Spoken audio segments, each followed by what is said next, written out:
Hi, Tim Biggam. Welcome back on a up and away Tuesday, a turnaround Tuesday to say the least. Although really no turnaround in the market, just more up at a bigger pace now as we're really goosing to the upside and looking at stocks. The hotter become even hotter as stocks like Netflix, Tesla push to new highs here. So what I thought I'd touch on, as most of you who have watched know, I've been less than enthusiastic about this rally to say the least, and that's another way of saying I've been wrong.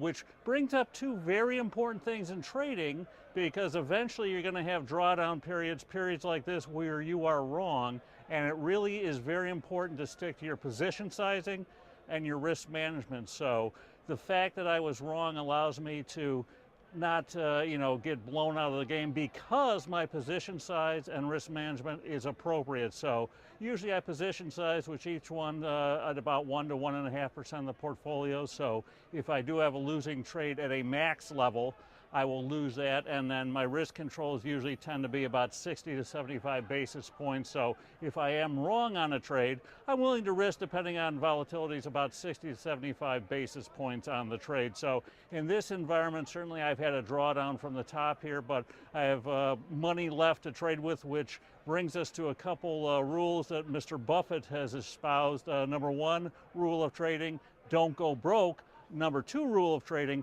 always remember rule number one. So, the key in this environment, which for me has been difficult because we have been literally straight up without any meaningful pullbacks along the road, except for a couple days over the past month and a half. I'm a mean reversion trader. I tend to be contrarian in nature, so this is not my market. Eventually it will be my market. I understand markets. I've been in this game for almost 40 years now. So, the fact is, when it's not your market, pull down your position size, trade smaller, make sure you don't fall for that all-in sort of mentality. If you look back at the calamities in trading, it didn't come from being wrong, it came from being over-levered. You look back at long-term capital management, Nobel laureates there, John Merriweather, legendary trader, blew up. Why? Because of leverage. T. Boone Pickens, another legendary trader, in 2008, one of his funds was down 98%. Obviously, you can't come back from that. Why? Refused to get out, and also over-levered.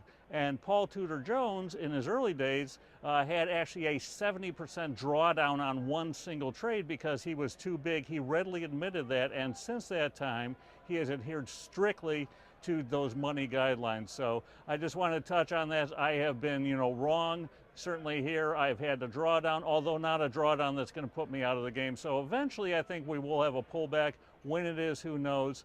Touching on some of those hot stocks, two of them, Tesla and Netflix, actually jumping in this morning. I kind of like the price action where they rolled up to big new highs and have pulled back here. So I think given the move that both of these have had, especially Tesla post earnings, they may be ripe for a pullback. I'm just gently buying some July puts out of the money. I like to find risk here. Really don't care too much. The implied vols are kind of off the charts, especially on Tesla, which is hard to borrow. But since I'm only looking for a 1 or 2 day trade, not really too concerned with the implied vols at these levels here. And certainly buying puts on a down move, you would expect that implied vol to jump if you happen to be right. So I'm just nibbling on these. Again, my position sizing is as small as it has been in a long time because I'm not trading well. As I trade better, I will increase position size accordingly. Again, a lot of traders tend to do the opposite of that. When they're up money, they tend to be risk adverse. When they're down money, they tend to go all in.